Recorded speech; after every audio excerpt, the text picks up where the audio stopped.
नमस्कार दोस्तों, दिशा इराज में आपका स्वागत है।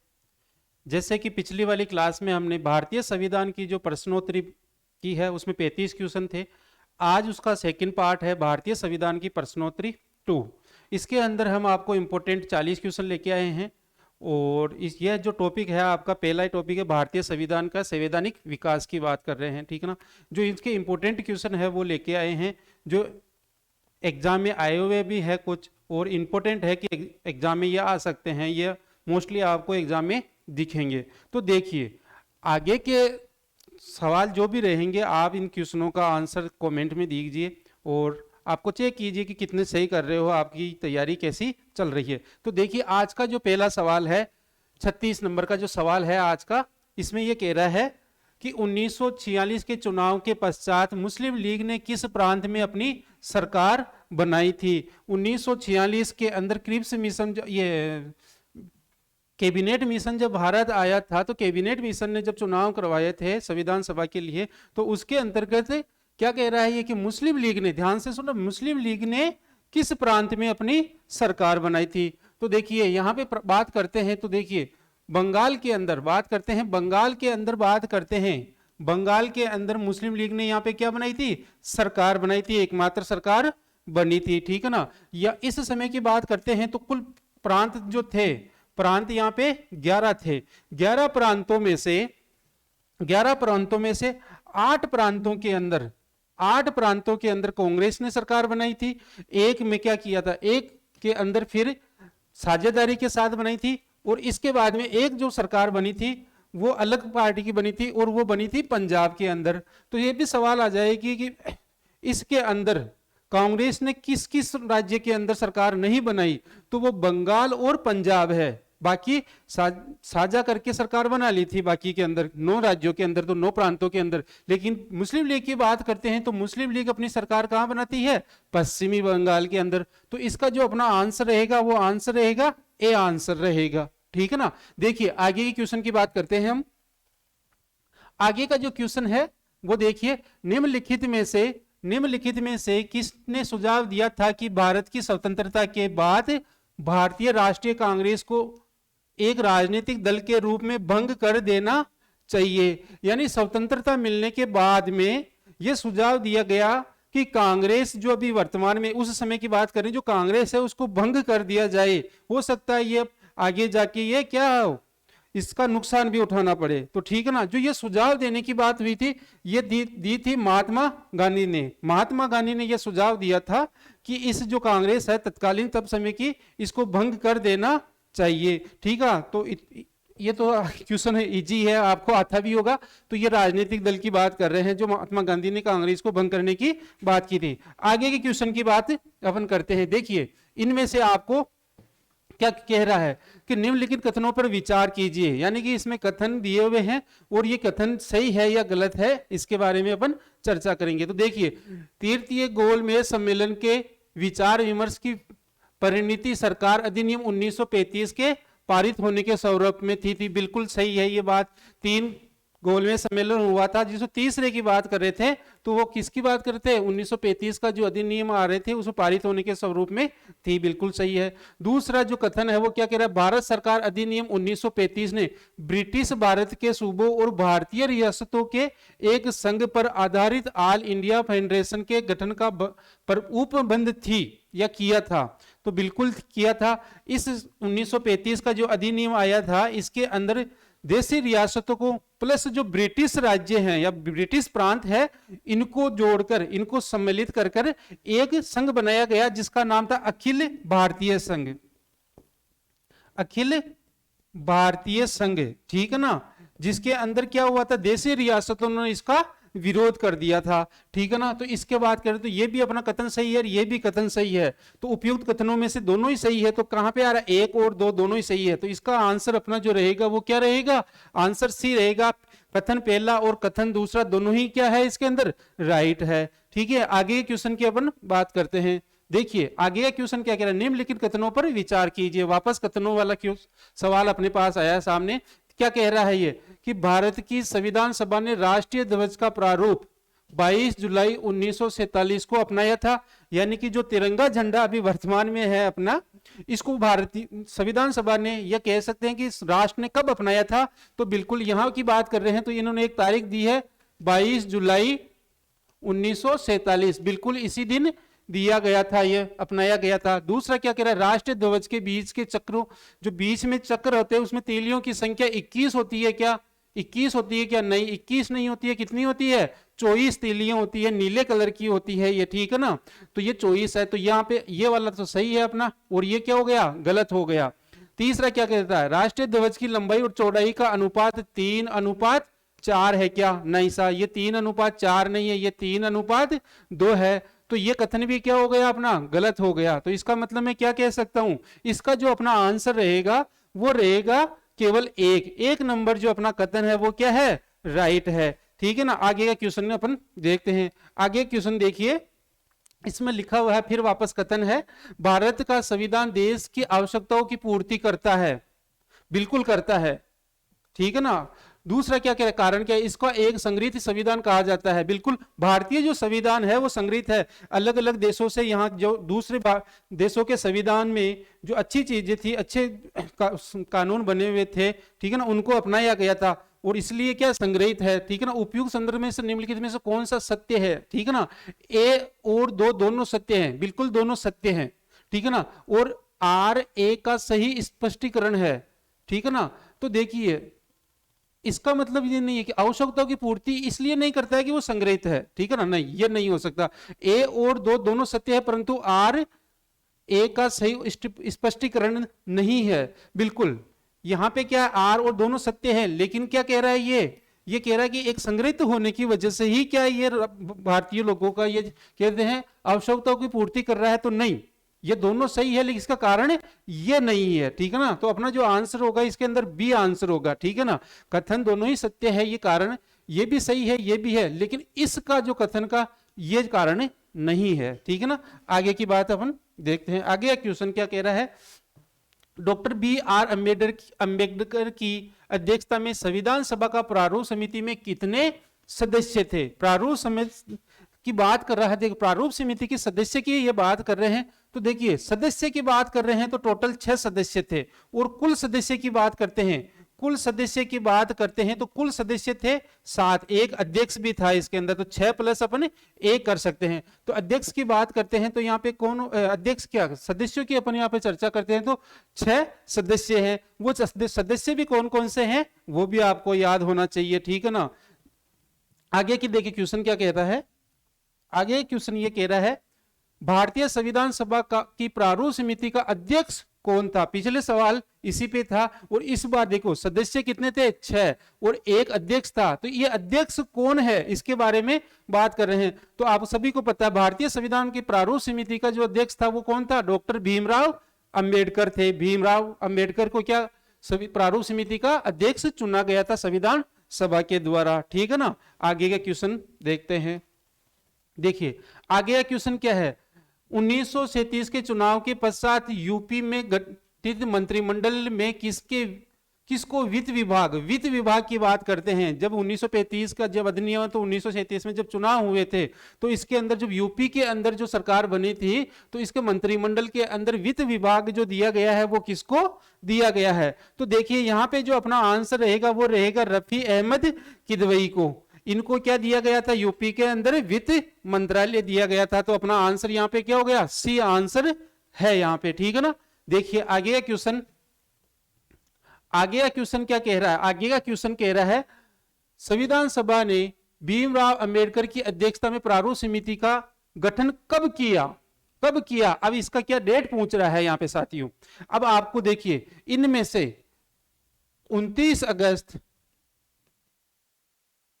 1947 को प्रारूप समिति का क्या किया गया था, गठन किया गया था, जिसके अंदर कुल सदस्य की बात करें तो कुल सदस्य कितने थे, 6 थे, और इसकी अध्यक्षता किसने की थी, इसके अध्यक्ष थे भीमराव अंबेडकर थे। तो अपना जो आंसर रहेगा इसके अंदर आंसर अपना डी रहेगा कि 29 अगस्त 1947 को प्रारूप समिति का क्या किया गया था, गठन किया गया था। देखिए आगे के क्वेश्चन की अपन बात करते हैं।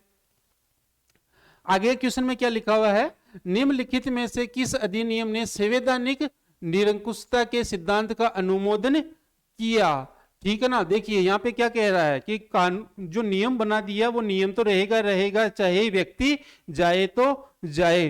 तो देखिए इस समय की बात करते हैं तो इनमें से देखिए 1909 जिसको मार्ले मिंटो सुधार अधिनियम कहा जाता है, जिसके अंदर मुसलमानों को पृथक निर्वाचन क्षेत्र दिया गया था, गठन किया गया था। 1900 की बात करते हैं चेम्सफोर्ड सुधार अधिनियम की बात करते हैं, जिसमें प्रांतों में द्वैध शासन लागू किया गया था। 1935 का जो अधिनियम है इसके अंतर्गत क्या किया गया, संवैधानिक निरंकुशता को क्या किया गया था, इस पे सिद्धांत का दिया गया था कि अब जो कानून बन गए हैं वो चलते ही रहेंगे, चाहे व्यक्ति जाए तो अपना आंसर जो रहेगा 1935 का अधिनियम की यहाँ पे बात कर रहे हैं, तो अपना आंसर क्या रहेगा 1935 अधिनियम रहेगा। ठीक है ना, तो आंसर अपना यहाँ पे सी है।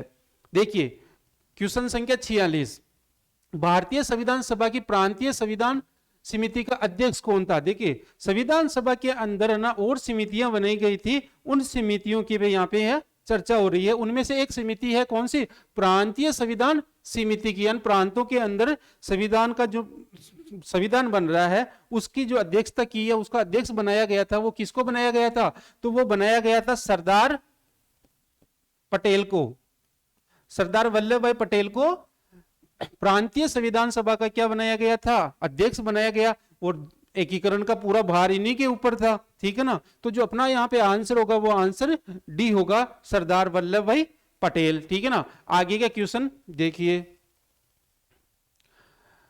डॉक्टर भीमराव अंबेडकर का जन्म और मृत्यु की बात हो रही है। ठीक है ना, जिसने संविधान बनाया है, ठीक है ना, तो उसकी बात करते हैं। तो जन्म की बात करते हैं, पहले जन्म की बात करते हैं। तो ये 14 अप्रैल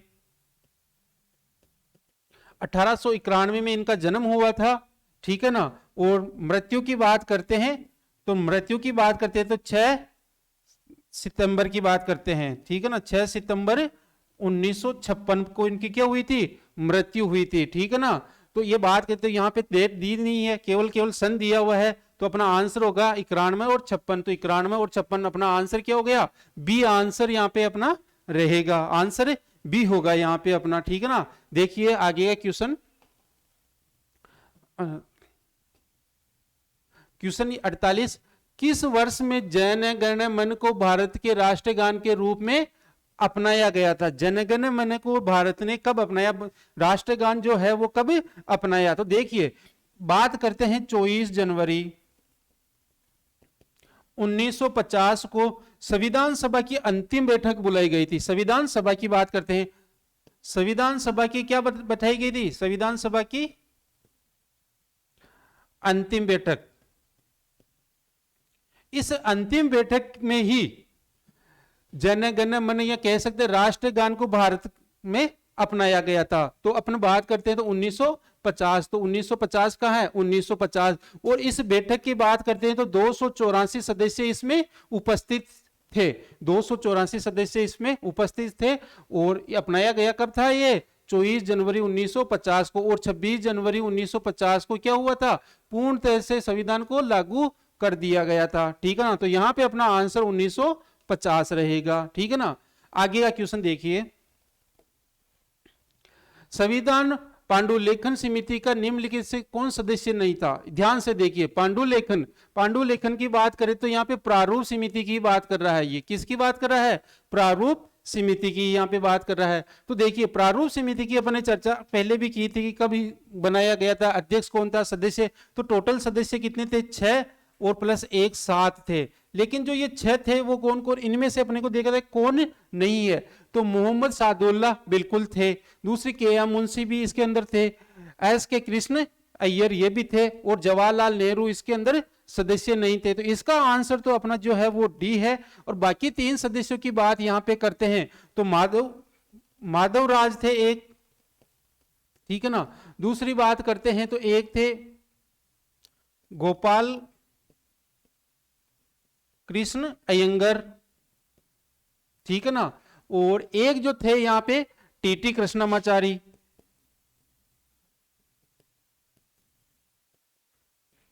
ये 6 थे, 1 2 3 4 5 और 6, और एक डॉक्टर भीमराव अंबेडकर क्या थे, अध्यक्ष थे। तो ये टोटल 6 सदस्य थे इनके, ठीक है ना। तो ये भी आपको ध्यान रखना। देखिए यहां से क्वेश्चन आ गया कि कौन सा था या कौन सा नहीं था, तो यहां नहीं आया तो पंडित जवाहरलाल नेहरू अपना आंसर होगा। हो सकता है कोई ऐसा क्वेश्चन बना दे कि निम्नलिखित में से कौन सा प्रारूप समिति के सदस्य थे, तो ये भी आपको याद रखने हैं। आगे की बात करते हैं। देखिए भारतीय संविधान को अपनाया गया था, भारतीय संविधान को जो अपनाया गया किसके द्वारा, कौन सी संस्था थी या सभा थी या क्या थी? भारतीय संविधान सभा के द्वारा, या ब्रिटिश संसद के द्वारा, या गवर्नर जनरल के द्वारा, या भारतीय संसद के द्वारा? तो देखिए ये क्वेश्चन देखो कंफ्यूज ये करता है कि अधिकतर लोग क्या संसद पे आंसर लगा देते हैं, लेकिन यहाँ पे संसद ने नहीं अपनाया था, एक बार अपनाया गया था वो भारतीय संविधान सभा के द्वारा, भारतीय संविधान सभा के द्वारा भारत के संविधान को अपनाया गया था, ठीक है ना। और ये भी कब? 26 जनवरी 1950 की बात करी ली थी पिछले। तो अपना आंसर जो होगा वो भारतीय संविधान सभा के द्वारा भारतीय संविधान को अपनाया गया था। आगे का क्वेश्चन क्या कह रहा है? 51 क्वेश्चन कह रहा है भारत के संविधान के निर्माण में संविधान सभा को कितना समय लगा था? बिल्कुल इजी क्वेश्चन है, बताइए कौन सा है? ये रहा 2 वर्ष 11 माह, 2 वर्ष 11 माह और 18 दिन की बात करते हैं। तो पूरे भारत का जो संविधान बनने के अंदर जो समय लगा था 2 वर्ष 11 माह और 18 दिन लगे थे। तो अपना आंसर यहां पे क्या होगा? ए होगा, ठीक है। आगे देखते हैं क्वेश्चन संख्या 52, भारत शासन अधिनियम द्वारा राजकीय चिन्ह कब से अंगीकृत किया गया था? अब देखो भारत के जो कह रहे हैं कि भारत की बात कर रहे हैं, राजकीय चिन्ह की बात कर रहे हैं, जो अशोक स्तंभ सारनाथ से लिया गया था उसको भारत ने कब अपनाया था, ठीक है ना। तो ये बात करते हैं 26 जनवरी 1950 को, जिस दिन भारतीय संविधान लागू किया गया था उसी दिन भारतीय राजकीय चिन्ह को क्या अपनाया गया? सारनाथ, ठीक है ना। अशोक स्तंभ वो अपना क्या है? राजकीय चिन्ह है। इसको अपनाया कब गया था? 26 जनवरी 1950 को, जिस दिन भारत का संविधान लागू हुआ था। आगे का क्वेश्चन देखिए, आगे क्या कह रहा है? संविधान निर्मात्री परिषद की झंडा समिति के अध्यक्ष कौन थे? झंडा समिति की बात कर रहे थे, तो झंडा समिति की बात कर रहे हैं, तो झंडा समिति के जो अध्यक्ष थे वो डॉक्टर राजेंद्र प्रसाद थे। कौन थे? डॉक्टर राजेंद्र प्रसाद थे। अपना आंसर यहाँ पे डॉक्टर राजेंद्र प्रसाद होगा, ठीक है ना। आगे के क्वेश्चन देखो क्या कह रहा है? भारत को एक संविधान देने का प्रारूप संविधान सभा द्वारा पारित किया गया था, ठीक है ना। संविधान देने का प्रारूप देखिए, अब देखो जब ब्रिटिश संसद से, जब वहां के कैबिनेट से यहाँ मंत्री आए थे, तो उन्होंने क्या किया? संविधान सभा के द्वारा भारत को संविधान देने की जब बात की गई थी वो की गई थी 26 जुलाई 1946 को।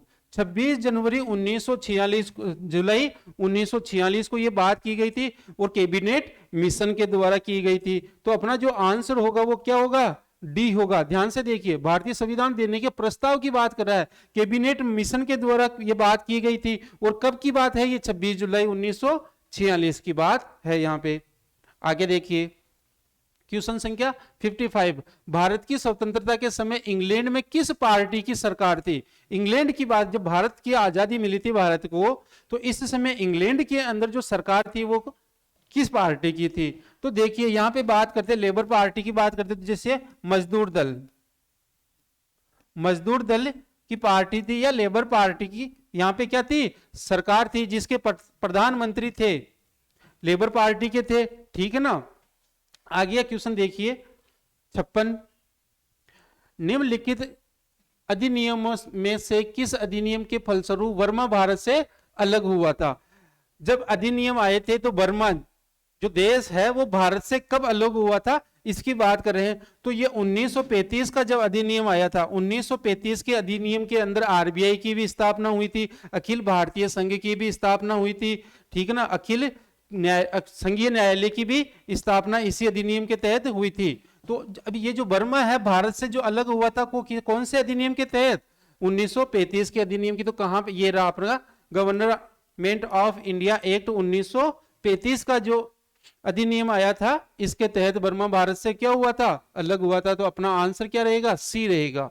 आंसर क्या है इसके अंदर? सी है। आगे देखिए, आगे क्वेश्चन है, बी आर अम्बेडकर का संविधान सभा में निर्वाचन हुआ था। यानी कि देखिए प्रांतीय सभाओं से जब संविधान सभा में सदस्य चुनकर आए थे तो भीमराव अंबेडकर का जो चुनाव, वो चुनाव जो जीतकर आए थे, ठीक है ना, वो कहां से आए थे? इनमें से पश्चिमी बंगाल से आए थे, या बंबई प्रेसिडेंसी से आए थे, या मध्यकालीन भारत में से आए थे, या पंजाब में से आए थे? तो देखिए जो भीमराव अंबेडकर है वो रहे तो कहां रहे थे? बंबई के अंदर, लेकिन इनका जो चुनाव हुआ था वो कहां से हुआ था? पश्चिमी बंगाल से हुआ था। पश्चिमी बंगाल से क्या हुआ था? इनका संविधान सभा के अंदर निर्वाचन हुआ था पश्चिमी। तो यहां पे अपना आंसर क्या हो गया? ए आंसर हो गया, ये वाला आंसर अपना रहेगा कि भीमराव अंबेडकर को जो संविधान सभा के अंदर जो चुनकर आए थे वो कहां से आए थे? पश्चिमी बंगाल से आए थे, और रहते कहां थे? बंबई के अंदर, लेकिन चुनाव कहां से जीतकर आए थे? पश्चिमी बंगाल से। क्वेश्चन संख्या आगे की बात करते हैं। भारत की संविधान सभा ने राष्ट्रीय ध्वज को सर्वप्रथम कब अपनाया था? यानी कि जो तिरंगा झंडा है अभी वर्तमान में अपना, इसको कब अपनाया गया था? राष्ट्रीय ध्वज की इसको मान्यता कब मिली थी? तो देखिए ये 22 जुलाई 1947 को, 22 जुलाई 1947 को तिरंगे को राष्ट्रीय ध्वज की मान्यता प्राप्त हुई थी। तो यहां पे बात करते हैं ये रहा अपना 22 जुलाई 1947। तो अपना आंसर क्या होगा? ए आंसर यहां पे अपना होगा, ठीक है ना। देखिए आगे का क्वेश्चन क्या कह रहा है। क्वेश्चन आगे कह रहा है, संविधान सभा में उद्देश्य प्रस्ताव निम्नलिखित में से किसके द्वारा प्रस्तुत किया गया था? देखिए संविधान सभा की जो तीसरी बैठक बुलाई गई थी 13 दिसंबर 1946 को, तीसरी बैठक जब बुलाई गई थी तो पंडित जवाहरलाल नेहरू के द्वारा उद्देश्य प्रस्ताव पेश किया गया था। यह उद्देश्य प्रस्ताव 22 जनवरी 1947 को सर्वसम्मति से पारित कर दिया गया। तो ये जो उद्देश्य प्रस्ताव है पेश तो कब किया गया था? तीसरी बैठक के अंदर, और पारित कब हुआ था? 22 जनवरी 1947 को। किसके द्वारा पेश किया था?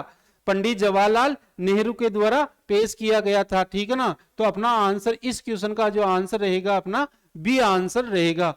तीसरी बैठक थी संविधान सभा की, जिसकी कब थी? 13 दिसंबर 1946 को पंडित जवाहरलाल नेहरू ने उद्देश्य प्रस्ताव पेश किया था, और सभी की सहमति, जो संविधान सभा के अंदर जितने भी सदस्य थे उस समय की बात करता हूं तो 389 जो सदस्य थे उन सभी के द्वारा इसको कब 22 जनवरी 1947 को सभी की सहमति से पारित कर दिया गया था। देखिए क्वेश्चन संख्या आगे की बात करते हैं 60। क्वेश्चन संख्या 8 क्या कह रहा? निम्नलिखित में से किस एक अधिनियम द्वारा भारत में संघीय न्यायालय की स्थापना की गई? संघीय न्यायालय की अपने बात की अभी बताई थी मैंने। 1935 का जो अधिनियम है, 1935 के अधिनियम की बात कर रहे थे, जिसमें संघीय न्यायालय की भी बात हो रही थी, ठीक है ना।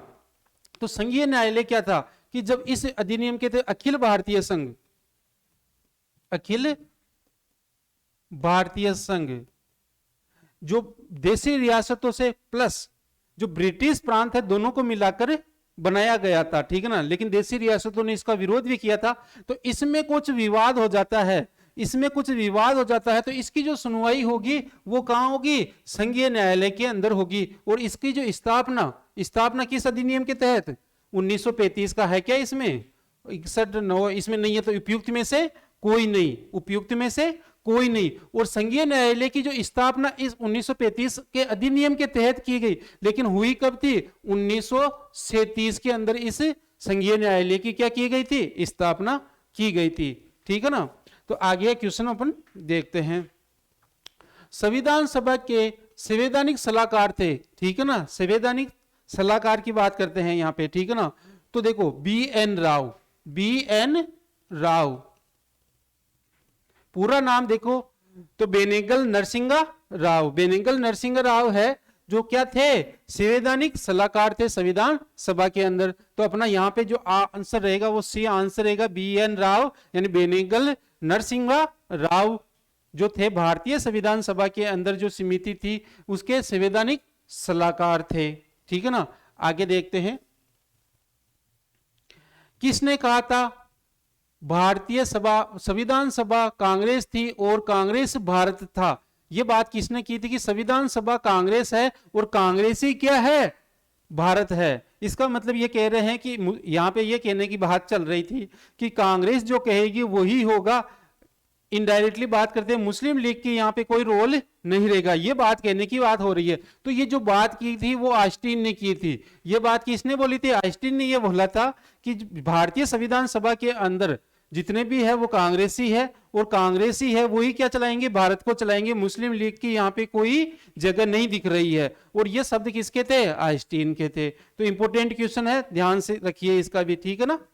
आगे क्वेश्चन देखिए, संविधान सभा की प्रथम बैठक की अध्यक्षता किसने की थी? संविधान सभा की प्रथम बैठक 9 दिसंबर 1946 को बुलाई गई थी, जिसके अंदर मुस्लिम लीग व हैदराबाद रियासत ने भाग नहीं लिया था। मुस्लिम लीग पार्टी ने भाग नहीं लिया था और हैदराबाद रियासत ने इसमें भाग नहीं लिया था। इसलिए इस सभा की जो बैठक बुलाई गई थी, इसका जो अध्यक्ष चुना गया था वो किसे चुना गया था? डॉक्टर सचिदानंद सिन्हा को चुना गया था, और ये अस्थायी अध्यक्ष थे। इसके 2 दिन बाद की बात करते हैं, 1946 के अंदर वापस ये बैठक, दूसरी बैठक बुलाई जाती है, और इसके अंदर डॉक्टर राजेंद्र प्रसाद को संविधान सभा का स्थायी अध्यक्ष बना दिया जाता है। तो अपना यहाँ जो आंसर रहेगा कि संविधान सभा की पहली बैठक की जो अध्यक्षता की थी किसने की थी? सचिदानंद सिन्हा ने की थी।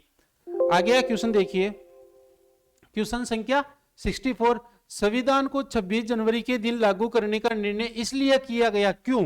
कि भारतीय संविधान को 26 जनवरी के दिन ही लागू करना है, इसके पीछे क्या कारण हो सकता है? तो पहला कारण देखिए क्या कह रहा है, कांग्रेस ने इस तिथि को 1930 में स्वतंत्रता दिवस के रूप में मनाया था, या ये कह सकते हैं स्वराज दिवस के रूप में भी मनाया था।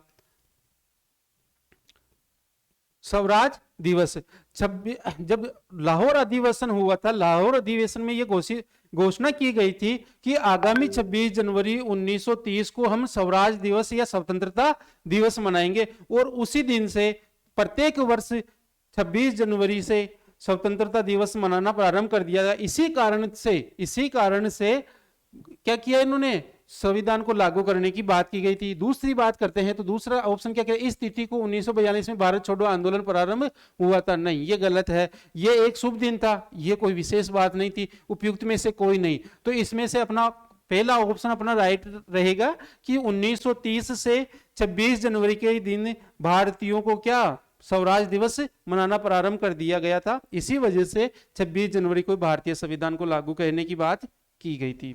आगे की बात देखते हैं, भारतीय संविधान के निर्माण से संबंधित निम्नलिखित कथनों को सही से कौन से हैं? इनमें से सही कौन से हैं ये देखते हैं। ऑप्शन पहला कह रहा है आपके पास, पहला, पंडित जवाहरलाल नेहरू के उद्देश्य प्रस्ताव का जो संविधान सभा द्वारा स्वीकार किया गया था संविधान के निर्माण पर असर था। बिल्कुल सही है। अपने बात की थी संविधान सभा की तीसरी बैठक के अंदर उद्देश्य प्रस्ताव जो पेश किया गया था उसके बारे में ये बात हो रही है। दूसरा, उद्देश्य का बहुत महत्वपूर्ण उद्देश्यों की पूर्ति करती है। बिल्कुल ये भी सही है। उद्देश्य का भारतीय संविधान की जो भी कोई कमियां है उसकी क्या करती है? उद्देश्यों की पूर्ति की जाती है। ठीक है। संविधान को भारत के लोगों को द्वारा आदेशित किया गया था। बिल्कुल ये बात भी सही है। तीसरा, चौथा क्या कह रहा है? राज्य के मुखिया को लोगों द्वारा प्रत्यक्ष रूप से निर्वाचित करते हैं, यानी राज्य का मुखिया की बात कर रहे हैं तो राज्यपाल की यहाँ पे बात की रहे हैं। कि प्रारंभ में ये भी बात हुई थी, प्रारंभ में जब संविधान सभा में उद्देश्य प्रस्ताव पेश किया जा रहा था तब ये कहा गया कि राज्य के अंदर जो राज्यपाल है उसका प्रत्यक्ष रूप से क्या होना चाहिए? चुनाव होना चाहिए। लेकिन ऐसी बात नहीं हो सकी और राज्यपाल की नियुक्ति जो है राष्ट्रपति करता है। तो यहाँ पे ये बात अपनी गलत हो गई। तो पहला, दूसरा और तीसरा अपने पे ये क्या है? सही है। तो पहला, दूसरा, तीसरा यहाँ पे राइट आंसर अपना क्या रहेगा? ए रहेगा। कि अपना जो कथन पहला है वो भी सही है, दूसरा भी सही है और तीसरा भी सही है। लेकिन चौथा गलत है यहाँ पे, क्योंकि राज्यपाल का चुनाव नहीं होता है, इसकी नियुक्ति होती है राष्ट्रपति के द्वारा। आगे का क्वेश्चन देखिए। आगे क्वेश्चन है, संविधान सभा द्वारा स्थापित मौलिक अधिकारों और अल्पसंख्यकों हेतु सलाहकार समिति के अध्यक्ष कौन थे? सलाहकार समिति के अध्यक्ष की बात यहाँ पे हो रही है। तो इसकी जो अध्यक्ष थे वो थे सरदार वल्लभ भाई पटेल। सरदार वल्लभ भाई पटेल इसके क्या थे? अध्यक्ष थे। तो इसका जो अपना आंसर रहेगा वो बी आंसर रहेगा। आंसर बी रहेगा यहाँ पे। ठीक है ना। कौन से? संविधान सभा के मौलिक अधिकारों की बात कर रहे हैं तो इसका जो और अल्पसंख्यकों के लिए जो सलाहकार की बात कर रहे हैं, तो उसकी समिति का जो अध्यक्ष बनाया गया था वो सरदार वल्लभ भाई पटेल को बनाया गया था। दूसरा, प्रांतीय संविधान सभा का भी जो बात करते हैं, पर समिति बनाई गई, उसका भी जो अध्यक्ष थे वो कौन थे? सरदार वल्लभ भाई पटेल थे। आगे का क्वेश्चन, इन व्यक्तियों में से कौन कैबिनेट मिशन का सदस्य नहीं था? 1946 में जो ब्रिटिश संसद के द्वारा 3 मंत्रियों को भारत में भेजा गया था, किस लिए? कि एक तो आप वहां पे संविधान सभा का निर्माण करोगे और दूसरा वहां पे क्या करोगे?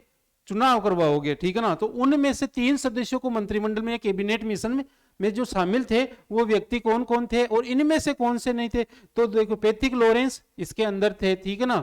बात करते हैं क्रिप्स की, ये भी थे, और ये क्या थे? अलेक्जेंडर, ये भी थे। तो देखो इसके अंदर लॉरेंस को क्या इस समिति का ये कहते हैं कि इस जो कैबिनेट मिशन था इसका अध्यक्ष बनाया गया था, ये अध्यक्ष थे इसके, ठीक है ना। और तीनों सदस्य थे, विलियम वुड्स इसके सदस्य नहीं थे। तो जो अपना आंसर होगा इसके अंदर क्या होगा? ए आंसर रहेगा कि विलियम वुड्स इसका कैबिनेट मिशन के अंदर सदस्य नहीं थे। बाकी लॉरेंस थे, क्रिप्स थे, अलेक्जेंडर थे, और लॉरेंस को क्या बनाया था गया था? अध्यक्ष बनाया गया था।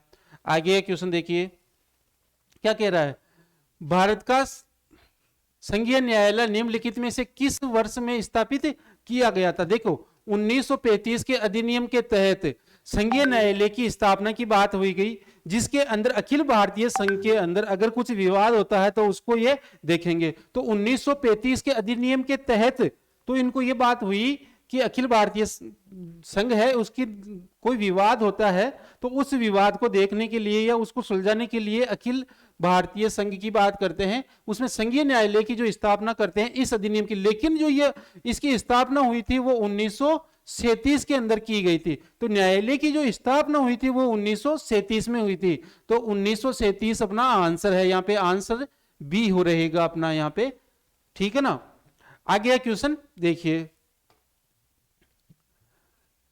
भारत की संविधान सभा की अंतिम बैठक की सही तिथि को बताइए। यानी कि भारतीय संविधान सभा की जो अंतिम बैठक बुलाई गई थी वो कब बुलाई गई थी? तो मैंने आपको प्रारंभ में ही बता दिया गया कि 24 जनवरी 1950 को संविधान सभा की अंतिम बैठक बुलाई गई, जिसके अंदर 284 सदस्य उपस्थित थे, जिसके अंदर राष्ट्रपति का पद को मान्य किया गया था, राष्ट्रपति का पद बनाया गया, राष्ट्रगान और राष्ट्रगीत इनको मान्यता दी गई थी,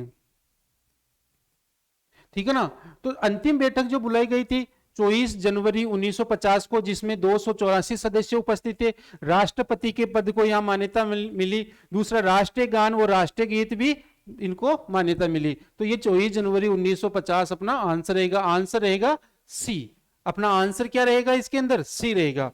आगे क्वेश्चन देखिए, क्वेश्चन संख्या 70, किस अधिनियम के द्वारा ब्रिटिश संसद ने चाय और चीन के साथ व्यापार को छोड़कर ईस्ट इंडिया कंपनी को भारत के साथ व्यापारिक अधिकार को समाप्त कर दिया था? देखिए जैसे जैसे समय बढ़ता जा रहा था तो ईस्ट इंडिया कंपनी को ब्रिटिश संसद साइड में करती जा रही थी, ठीक है ना। उन जो ईस्ट इंडिया कंपनी भारत में व्यापार करने आई थी, धीरे धीरे उनको व्यापार भी छीनने लगा था और ब्रिटिश के जो संसद है उनके अधीन होने लगा था। तो लेकिन उनमें एक फैसला यह भी किया गया था कि केवल भारत के अंदर चाय का जितना भी व्यापार होगा वो ईस्ट इंडिया कंपनी करेगी। साथ में चीन के साथ जितने भी व्यापार होंगे, चीन के साथ जितने भी व्यापार होंगे वो व्यापार कौन? ईस्ट इंडिया करेगी। बाकी देशों के साथ अगर वो व्यापार करता है तो आराम से कर सकता है, लेकिन ये दो को छोड़कर। तो ये किस अधिनियम की बात करते हैं? तो देखो ये बात है, कब की बात है? 1813 के अंदर।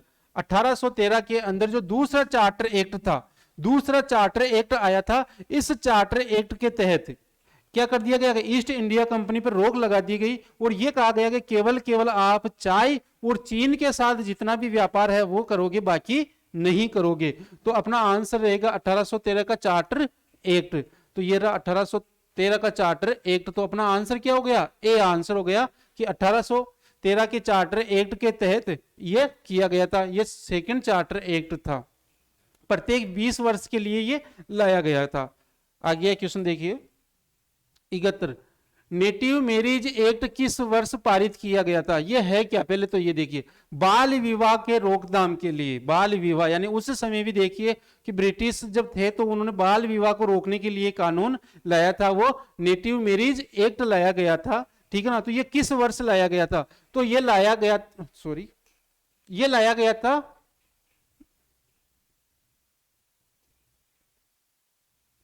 ये लाया गया था 1872 के अंदर। 1872 के अंदर ये एक्ट लाया गया। तो ये अपना आंसर क्या होगा? बी आंसर रहेगा, इसके अंदर आंसर बी रहेगा, यानी कि बाल विवाह को रोकने के लिए ये कानून लाया गया था 1872 के अंदर।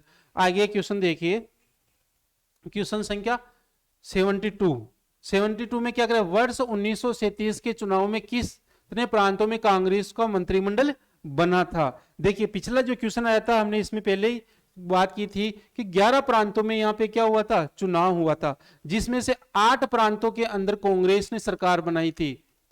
कांग्रेस ने सरकार बनाई थी, एक प्रांत में कांग्रेस प्लस साझेदार के रूप में बनाई थी। तो टोटल कितनी हो गई थी? 9। लेकिन केवल कांग्रेस की बात करते हैं तो 8 प्रांतों की बात करते हैं, और 2 प्रांतों के अंदर सरकार नहीं बना पाई थी। एक तो बंगाल था, बंगाल में मुस्लिम लीग की बनी थी, और एक पंजाब के अंदर। इन 2 राज्य प्रांतों की बात करते हैं, इन 2 प्रांतों के अंदर कांग्रेस सरकार नहीं बना पाई थी। 8 में तो पूर्ण बहुमत प्राप्त हुआ था कांग्रेस को, और एक में साझा यानी कि पार्टनरशिप के तौर पर बनाई थी। बाकी 2 प्रांतों के अंदर सरकार नहीं बनी थी, एक तो बंगाल और एक पंजाब के अंदर। बंगाल के अंदर तो मुस्लिम लीग की बनी थी, ठीक है ना। तो अपना आंसर यहाँ पे क्या रहेगा? सी आंसर रहेगा, क्योंकि किसकी बात कर रहा है? केवल कांग्रेस की बात कर रहा है यहाँ पे, केवल कांग्रेस की बात हो रही है। तो 8 प्रांतों के अंदर ये क्या बनाई गई थी? यहाँ पे मंत्रिमंडल बना था।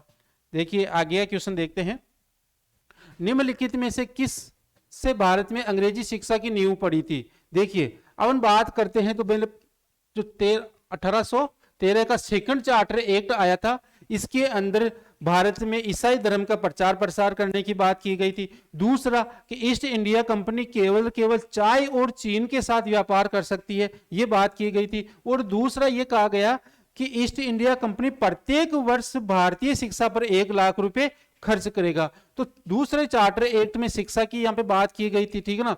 तो ये वाली बात, चार्टर एक्ट बिल्कुल सही है। 1800 दूसरा चार्टर एक्ट था ये, इसके अंदर की general committee of public instruction 1823 के अंदर इन्होंने इस अधिनियम के तहत तो भारत में शिक्षा देने की बात की गई, लेकिन इनके द्वारा, दोनों के द्वारा क्या किया गया? भारत में शिक्षा प्रदान की जाने लगी। तो आंसर ये भी सही है अपना, और प्रचलित अगले विध विवाद, बिल्कुल तीनों ही अपने आंसर सही है। तो नीचे कूट की बात कर रहे हैं तो 1, 2 और 3, तो अपना आंसर डी रहेगा। पहला, दूसरा व तीसरे की बात यहाँ पे हो रही, तो अपना आंसर क्या होगा? डी होगा यहाँ पे अपना आंसर। देखिए आगे क्वेश्चन 74, 1935 का गवर्नमेंट ऑफ इंडिया एक्ट क्यों महत्वपूर्ण है? जो 1935 का जो अधिनियम है, अभी भी वर्तमान में ही उस समय की बात करें या अभी भी करें तो क्यों इंपॉर्टेंट है? इनमें से अपना आंसर देखना है। तो ये भारतीय संविधान का मुख्य स्रोत है, बिल्कुल। अभी भी कहा जाता है कि 70% लगभग, अभी वर्तमान में जो भारतीय संविधान है लगभग 70% है वो 1935 के अधिनियम के लिया गया है। तो ये महत्वपूर्ण तो है ही है। इसके द्वारा भारत में स्वतंत्रता मिली थी, इसके द्वारा नहीं मिली थी। 1947 का अधिनियम था, उसके द्वारा मिली थी। तो ये अपना गलत रहेगा। इसमें भारतीय विभाजन उल्लेखित था ना, ऐसी कोई बात नहीं थी इसके अंदर, क्योंकि 1947 के बाद में भारत का बंटवारे की बात हुई थी, इसके द्वारा रियासतों की समाप्ति की गई थी। नहीं, ये भी गलत है। तो यहाँ पे क्या होगा अपना आंसर? अपना आंसर होगा ये भारतीय संविधान का प्रमुख स्रोत है, इसलिए इसको क्या किया? इंडिया का महत्वपूर्ण है। आगे क्वेश्चन की बात करते हैं। आज का लास्ट अंतिम सवाल क्या कह रहा है? भारत का संघीय न्यायालय निम्नलिखित में से किस वर्ष में स्थापित किया गया था? संघीय न्यायालय, वापस क्वेश्चन आ गया ये तो मैंने बता ही दिया था आपको, 1937 के अंदर इसको स्थापित किया गया था, लेकिन 1935 के अधिनियम के तहत किया गया था। और ये क्या करेगा? अखिल भारतीय संघ में जो विवाद हो जाएगा उसका क्या करेगा? निपटारा करेगा, ठीक है ना। तो देखिए साथियों, आज की जो क्लास थी अपनी, इसमें अपने भारतीय संविधान के संवैधानिक विकास की जो प्रक्रिया थी उसके जो इंपोर्टेंट सवाल थे उनके बारे में अपन ने चर्चा की। अगला जो अपना जो रहेगा, इसके अंदर जो रहेगा भारतीय संविधान के विकास के साथ साथ में कौन कौन सी बाधाएं आई थी उनके प्रश्नोत्तरी की अपन चर्चा करेंगे। वीडियो को अधिक से अधिक लाइक करें और शेयर करें और सब्सक्राइब करें, ठीक है ना, चैनल को। और ऐसे ही क्वेश्चन देखने के लिए आप हमारी दीक्षा ई राइज ऐप को भी डाउनलोड कर सकते हैं। मिलते हैं अगली क्लास में, धन्यवाद।